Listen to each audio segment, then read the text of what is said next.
Itu sempet dia kan agak bahasanya dicuekin lah. Apa memang seperti itu dicuekin? Kalau P3K tidak kuat, ayo Presiden Prabowo, saya katakan, kalau kami tidak kuat P3K, balikan kami ke PNS.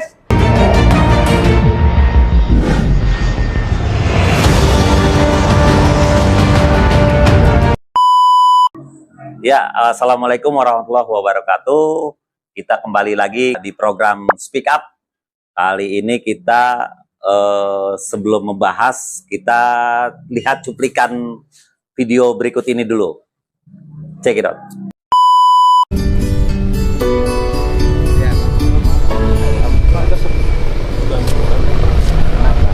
Masalah di Wali Kota Bekasi. Hah? Masalah Wali Kota Bekasi. Kenapa masalah? Saya ASN guru, Pak. Pemotongan TPP sebesar 3 juta, Pak. Oleh siapa? Oleh Pak Triadianto. Kapan? Tahun 2022 waktu dia jadi PJ, Pak. Oh, tahun 2022. Ya, Terus? jadi para mata Effendi kan mengeluarkan perwal untuk TPP 4,5 juta, Pak. Karena para mata Effendi ada kasus Desember. Ini teman, Pak. Ya udah gini aja. Bapak namanya siapa, alamatnya di siapa? Kita sini, antar om. Siap. Ya, antar aja. Namanya siapa, alamat siapa? Nanti kan ASN.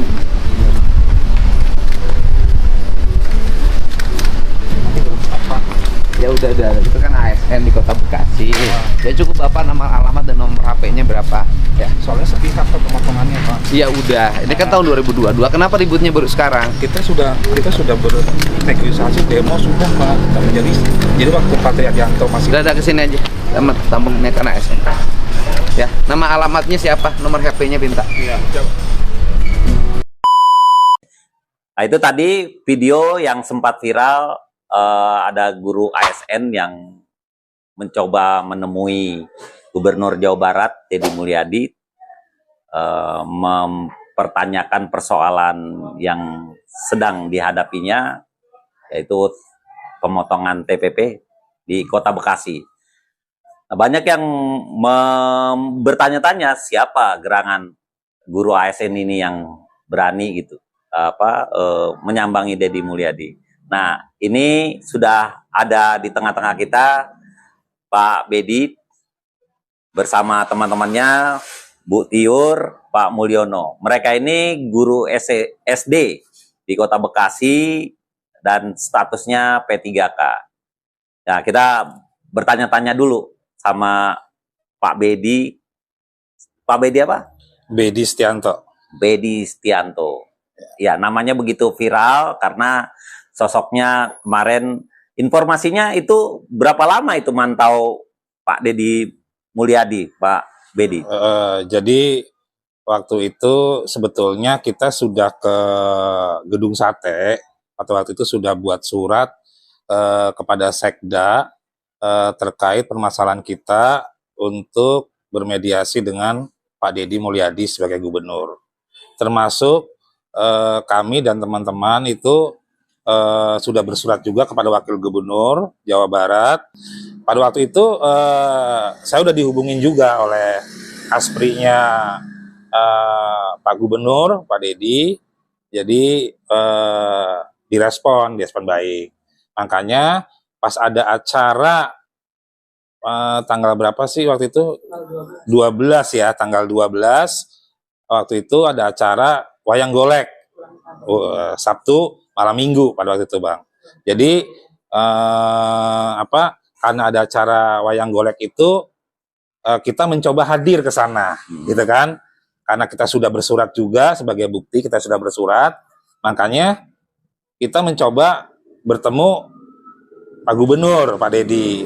Cuman karena seasonnya acara sampai kurang lebih sekitar jam 2, acara wayang golek itu di Gedung Pakuan, rumah dinasnya, gitu kan. Nah, karena acaranya sampai malam, sampai jam 1, jam 2-an lah kurang lebih sekitarnya, akhirnya kami menunggu pagi-pagi, gitu. Nah, sampai pagi-pagi, kebetulan Pak Deddy itu, dia lagi berkeliling, berkeliling melihat sekitar lingkungan Gedung Pakuan. Dari situlah kita bertemu dengan Pak Deddy. Informasinya Pak Bedi sudah mantau dari rumahnya yang di Subang, Pakuan ya. sampai ke Bandung itu berapa lama itu? Sebetulnya gini Bang ya, waktu itu kan saya pikir ada acara di tanggal 12 itu adanya di Lembur Pakuan, tempatnya Pak Dedi gitu kan, Pak Gubernur. Nah, karena di rumahnya sepi, kita ketemu sama ajudannya, penjaga rumah di situ. Katanya acaranya bukan di Lembur Pakuan, tapi di Gedung Pakuan. Nah, akhirnya kami langsung meluncur ke sana, kondisinya gitu kan. Nah, jadi dari Subang kami ke Gedung Pakuan. Kita sampai di sana itu posisinya kurang lebih sekitar jam 11-an malam atau jam 12 lah, jam 12-an. Akhirnya karena itu sampai pagi acaranya, kita nunggulah sampai pagi di sekitaran gedung itu, Gedung Pakuan itu.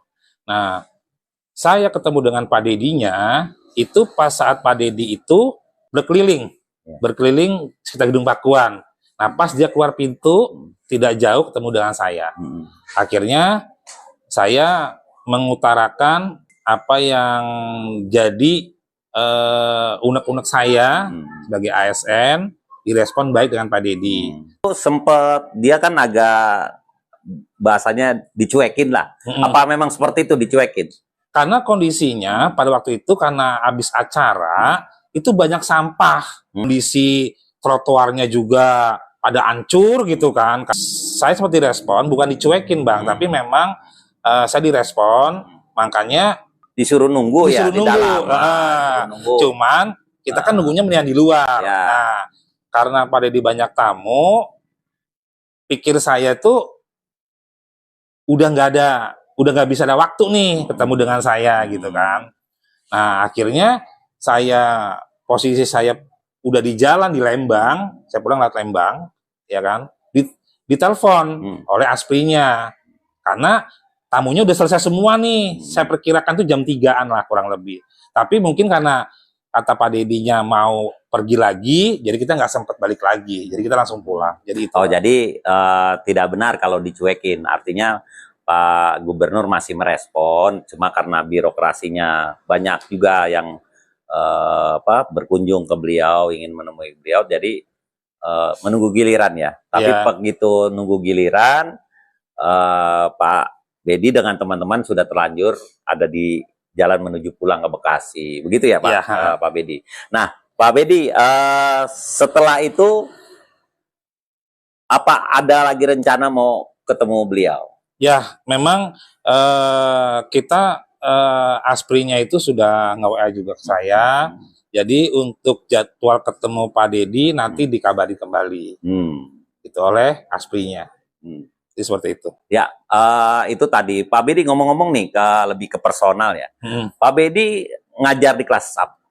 Saya guru kelas, jabatan saya guru kelas, itu SD. Kelas berapa? Kelas 3, ngajar kelas 3. Ngajar kelas. Sudah berapa lama nih? 20 tahun. 20 tahun. Ya. Ya, 20 tahun. Ya, itu jadi kalau ada isu yang menyatakan beliau sudah dipecat, ini buktinya masih ngajar gitu. Memang perjuangan ini penuh dengan resiko ya. Nah, sebelah Pak Bedi ada Ibu Tiur, ini juga pejuang guru SD juga, sama statusnya juga P3K. Bu Tiur ini juga lama memprotes kebijakan pemotongan TPP Bu Tiur ya. Bu Tiur, tadi informasinya Bu Tiur kan dulu tidak berseberangan dengan Pak Bedi ya dalam gerakan ini ya. Coba tolong ceritakan Bu Tiur, mungkin bisa diceritain sejarah kenapa perjuangan teman-teman ini. Sebenarnya bukan berseberangan, tepatnya kita beda visi waktu itu Bang.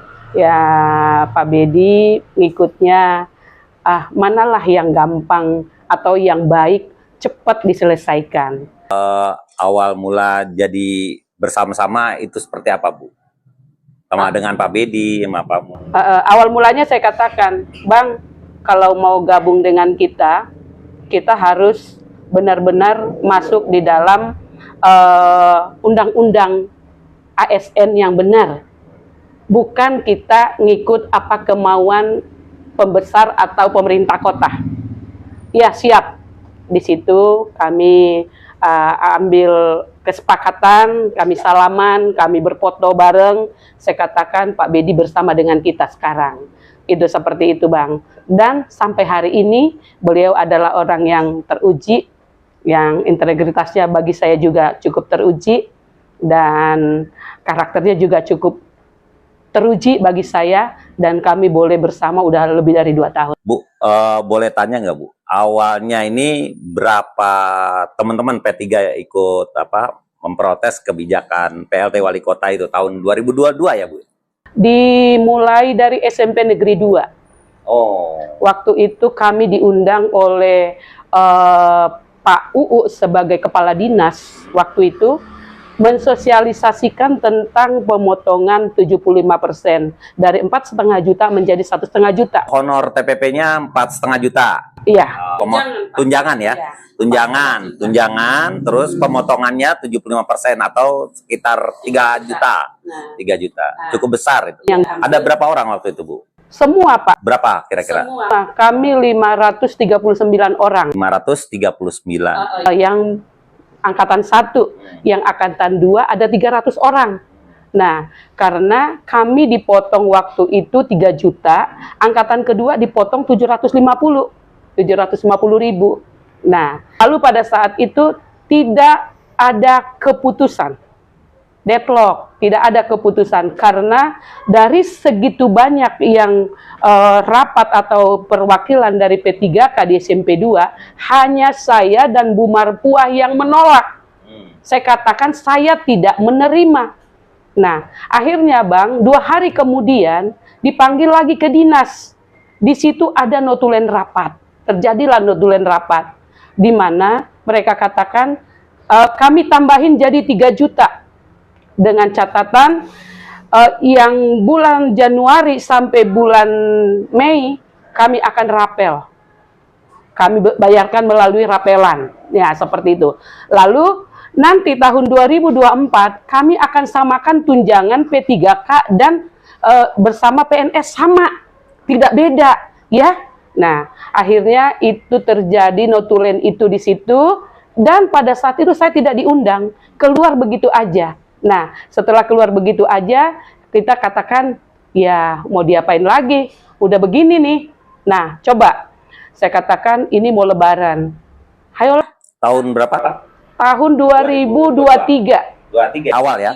2023 Juni. Juni ya. Juni 2023. Nah, lalu saya katakan, ya udahlah teman-teman, saya tidak mau egois.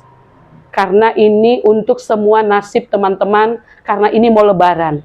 Waktu itu Bang, paling sadis ada yang nanya ke saya gini, Bu Tiur, bagaimana nih? Udah nggak ada beras di rumah. Anak saya belum beli baju. Di situ saya katakan, ya udahlah. Ya udah nggak apa-apa, 3 juta nggak apa-apa. Sok, bilangin dibayar sekarang.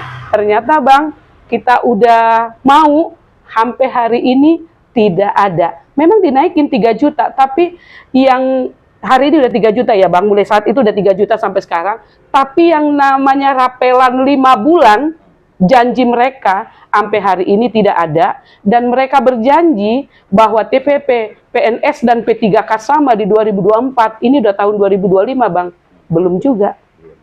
Artinya dari 500 P3K waktu itu dipotong semua 3 jutaan ya? Ya. Itu cukup besar juga. Tembus di angka berapa Pak Bedi? Itu saya udah hitung bersama teman-teman, angkatan 1 dan angkatan 2 itu kurang lebih sekitar 23 M. 23 miliar. Cukup besar. Dijelaskan nggak itu nanti akan transparan kok, diberikan ke siapa, terus besarannya berapa gitu. Jadi terkait pemotongan itu tidak jelas Bang. Tidak jelasnya begini maksudnya. Karena waktu perwal itu dikeluarkan oleh Pak Rahmat Effendi sebesar 4,5 juta bulan September 2022 mengeluarkan perwal yang berlakunya Januari 2023. Oh. 5 Januari 2022 berlaku perwal itu. Nah, karena Pak Rahmat Effendi itu ada masalah, akhirnya digantilah oleh Pak Triadianto sebagai wakilnya menjadi PLT. Nah, perwal ini September berlakunya Januari, Desember Pak Tri jadi PLT, langsung melakukan kepwal dengan pemotongan sebesar 3 juta. Berlakunya Januari 2023. Jadi perwal ini belum berlaku, sudah diputus oleh kepwal. Nah, tidak ada angin, tidak ada hujan, atau dipotong. Tidak ada sosialisasi sama sekali. Makanya, langsung karena kita sudah rame di bawah, barulah terjadi pemanggilan seluruh P3K, angkatan pertama dan kedua, itu dikumpulkan di SMP 2. Nah gitu. Di SMP 2, akhirnya di situ tidak terjadi kesepakatan gitu kan, tidak kesepakatan. Makanya kita berdemo terus, demo terus habis-habisan. Nah, sampailah ketemu dengan aturan rapat, akhirnya mereka menaikkan jadi angka 3 juta di bulan Juni itu, ya kan? Naiknya hanya 1,5. Tapi dengan dasar itu ada rapelan dari Januari sampai Mei. Dan 2024 TPP kita sama dengan PNS, yaitu besarannya 4,5 juta. Kami masih pegang suratnya yang ditandatangani nota rapat itu oleh Pak Sekdis waktu zamannya Pak Dedet. Nah, ini juga ada salah satu pejuang juga, guru SD juga, Pak Mulyono ya. Pak Mulyono, sehat selalu Pak Mulyono. Pak Mulyono, bisa diceritain nggak selama perjuangan ini kemana aja teman-teman audiensi dengan DPRD, ada nggak gitu kan? Terus ada intimidasi atau rayuan-rayuan nggak, Pak? Bisa diceritakan Pak Mulyono? Siap, terima kasih atas waktunya. Tadi sudah dirangkum oleh kawan-kawan kami. Kami ini adalah kolektif kolegial, saling melengkapi, suatu kesatuan yang tidak bisa dipisahkan, suka duka bersama. Ini waktu itu sudah pakai adab. Dengan penurunan ini kami ke dinas kota, Disdiklah, sudah tidak ada solusi. Karena tidak ada solusi, kami minta pertolongan PGRI. Jadi kami pakai adab, tidak ujuk-ujuk. Nah, PGRI tidak ada solusi. PGRI nggak ada solusi, kami ke DPRD tidak ada solusi juga. Akhirnya kami melakukan aksi demo. Di aksi demo tetap tidak ada kesepakatan sesuai dengan harapan kita. Tapi ternyata tidak ada. Kemudian 3 juta itu tidak ujuk-ujuk, itu juga berproses. Kami ke Pak Komarudin Simanjuntak, itu adanya somasi. Jadi setelah adanya somasi, muncullah 3 juta itu.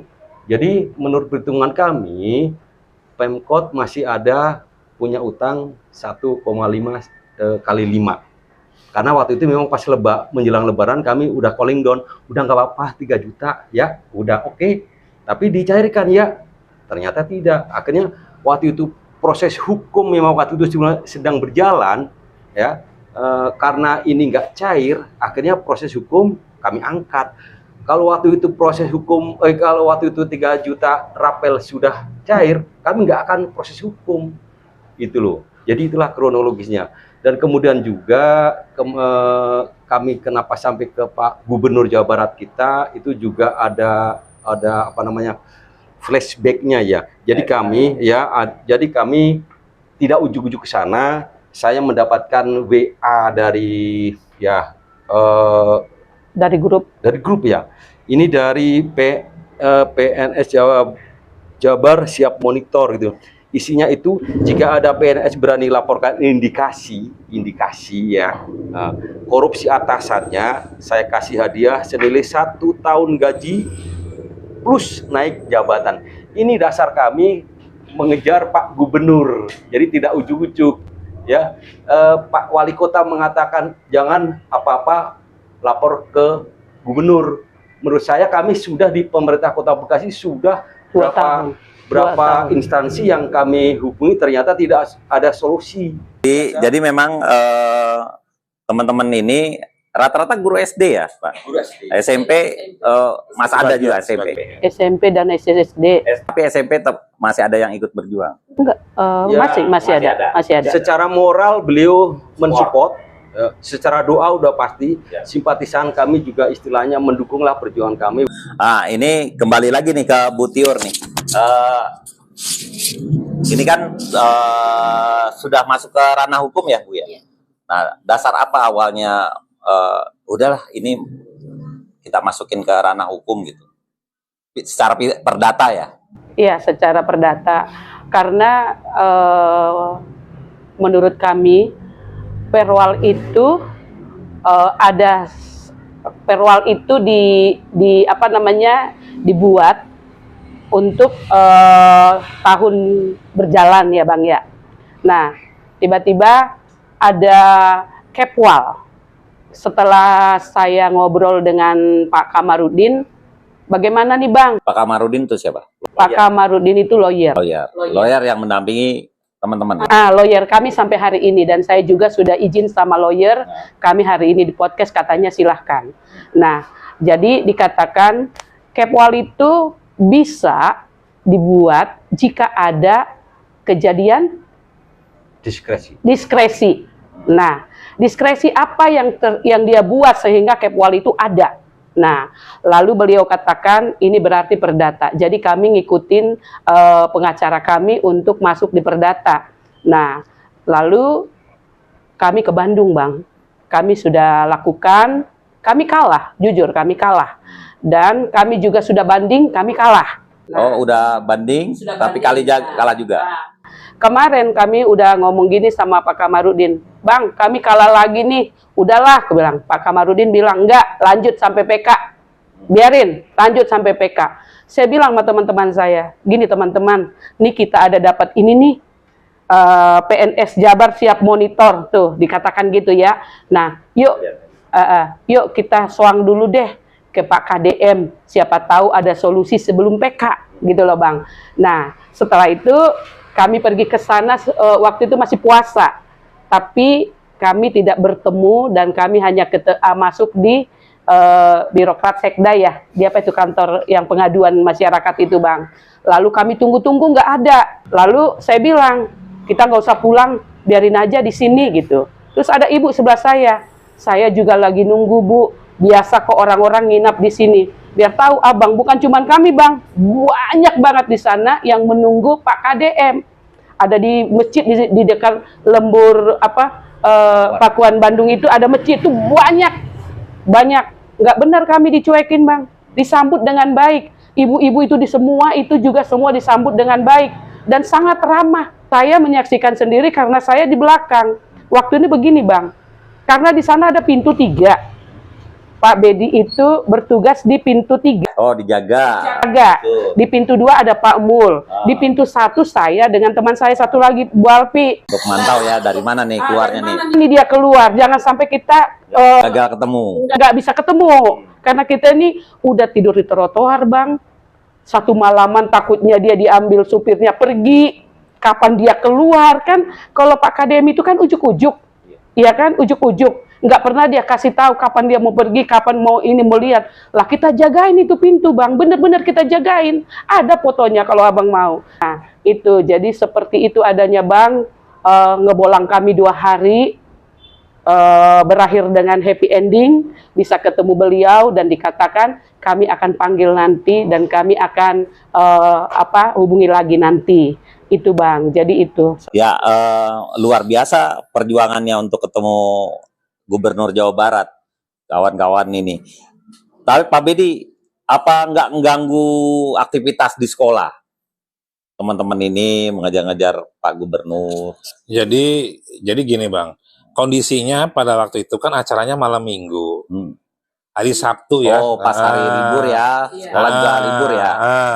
Tanggal 12. Ya. Jadi kami tuh berangkat tuh kurang lebih sekitar antara jam 5 atau jam 6 lah berangkat. Jadi tidak mengganggu aktivitas kegiatan sekolah. Iya. Itu aja. Nah, terus mungkin yang terakhir nih teman-teman, karena memang intinya dari obrolan kita ini adalah bukannya mau memprovokasi, tetapi masa persoalan di Kota Bekasi yang seperti ini nggak selesai gitu kan. Artinya kepala daerah sudah tidak boleh lagi melihat dari kacamata politik pendekatannya. Harus juga dilihat dari aspek sosial. Nah mereka kan punya keluarga, punya lingkungan yang juga harus perhatikan gitu kan. Tadi ada curhatan juga, ada yang tidak bisa lebaran segala macam. Nah, saya pikir pemerintah Kota Bekasi, Pak Wali Kota, bisalah diajak ngobrol lagi secara damai. Tidak perlu lagi juga menurunkan buzzer-buzzer untuk mengagitasi mereka. Pendekatan yang lebih humanis saja gitu. Dan tidak ada persoalan yang nggak bisa selesai. Terakhir Pak Bedi, solusi yang diharapkan oleh teman-teman ini apa? Ya, Tuntutannya apa? Terakhir. ya karena sudah seperti ini ya Bang ya, memang memang solusi yang kami inginkan bersama teman-teman ya kan, kembalikan kami ini kan seorang ASN, tidak bedanya PNS dengan P3K, karena sekarang kan ASN itu terbagi dua, ada PNS sama P3K, jadi kami sama statusnya, yang hanya membedakan itu di pensiunannya saja, jadi statusnya sama menurut undang-undang, kan begitu Pak ya. Ya, harapan kami, saya dan teman-teman, kembalikan TPP kami 4,5 juta sesuai notulen yang tahun 2024. Saya harap kepada kepala daerah dan jajarannya, termasuk Dinas Pendidikan, tolonglah kami juga mengajar sama, mengajar. Tidak ada bedanya baik PNS dan P3K, tugas dan kewenangannya sama. Jadi sama-sama mengajar. Gitu. Kenapa TPP-nya harus dibedakan? Kalau berkaitan dengan anggaran, kenapa pasti harus kami jadi korban TPP-nya yang hanya cuma 3 juta saat ini nerima? PNS 4,5. Nah, yang membedakannya apa? Tugas dan fungsinya kita sama. Makanya sebagai dasarnya itu apa? Kita nggak sama itu dasarnya apa? Nah, itu yang sampai sekarang tidak jelas, termasuk pemotongannya. Sampai sekarang kita tidak tahu pemotongannya itu kemana. Itulah yang jadi pertanyaan, Bang. Makanya saya sama teman-teman kita cari solusi yang terbaik buat Wali Kota Bekasi, Dinas Pendidikan. Saya mohon maaf atas kejadian viralnya video saya, tapi selama ini saya sudah dari tahun awal 2023 sampai sekarang saya sudah berusaha sebaik mungkin bermediasi kepada pemerintah Kota Bekasi dan jajarannya Dinas Pendidikan. Saya mau tahu solusinya seperti apa. Karena saya tidak ketemu solusinya, makanya saya dan teman-teman kita ketemu. Saya mau minta solusi sama Pak Deddy Mulyadi, Pak Gubernur. Mau seperti apa, gitu loh Bang. Ya. Nah jadi, tapi harapan saya dan teman-teman, kembalikan TPP kami sesuai aturan, disamakan dengan PNS 4,5 juta, sesuai notulennya. Ada suratnya yang ditandangin oleh Pak Dedet. Jadi itu aja Bang. Oke. Ada tambahan dari Bu Tiur? Mungkin. Ya, saya berharap kepada pemerintah Kota Bekasi, ayo selesaikan dengan baik, dari hati ke hati, jujur pada hati kita, karena ini akan dipertanggungjawabkan nanti di masa yang akan datang setelah Anda semua meninggal dunia. Ya, saya katakan. Kenapa? Saya itu selalu dimarginalkan sebagai P3K. Saya ini adalah kategori 2. Ya, saya itu honor mulai dari tahun 2001. Ya, yang seharusnya jatah saya PNS. Tapi selalu dikatakan P3K itu tidak kuat. Kalau nggak kuat, kembalikan kami ke PNS. Saya ngomong juga nih sama Menpan, ya. Kalau P3K tidak kuat, ayo Presiden Prabowo, saya katakan, kalau kami tidak kuat P3K, balikan kami ke PNS. Saya udah 25 tahun mengabdi, ya. 25 tahun. Saya dimarginalkan seperti ini. Tolong ini ya. Tolong ya, saya katakan kepada seluruh pembesar bangsa ini. Ya, tolong buat solusi yang baik. Itu aja dari saya. Saya emang sedih banget, Pak. Ya, Pak Mulyono, terakhir. Ada tambahan? Sedikit mohon Pak Wali Kota selesaikan unek-unek teman-teman kami dengan rasa peri kemanusiaan, dengan hati. Kemudian mohon izin Bapak Gubernur kita, mohon didengar nanti kami agar dijadwalkan untuk menyelesaikan masalah ini. Terima kasih Pak Gubernur. Mohon maaf juga untuk Pak Gubernur yang mungkin kami repotkan, kemudian Pak Wali Kota dan jajarannya. Terima kasih. Ya, baik, buat pemerintahan Kota Bekasi, sekali lagi, semua tidak ada persoalan yang tidak bisa diselesaikan, tinggal bagaimana sudut pandang penyelesaian itu. Kalau sudut pandangnya politis, pasti nggak akan selesai-selesai. Ini ada aspek sosialnya juga yang harus diperhatikan, sehingga tadi duduk bersama bagaimana mencari solusi terbaik. Karena mereka juga tidak ada tendensi politis dalam gerakannya, mengadukan juga kepada gubernur juga melalui mekanisme dan etik yang cukup sudah mereka jalani. Nah, buat yang berani speak up, silakan mampir ke Ini Jabar, hanya untuk yang berani speak up. Terima kasih. Assalamualaikum warahmatullahi wabarakatuh.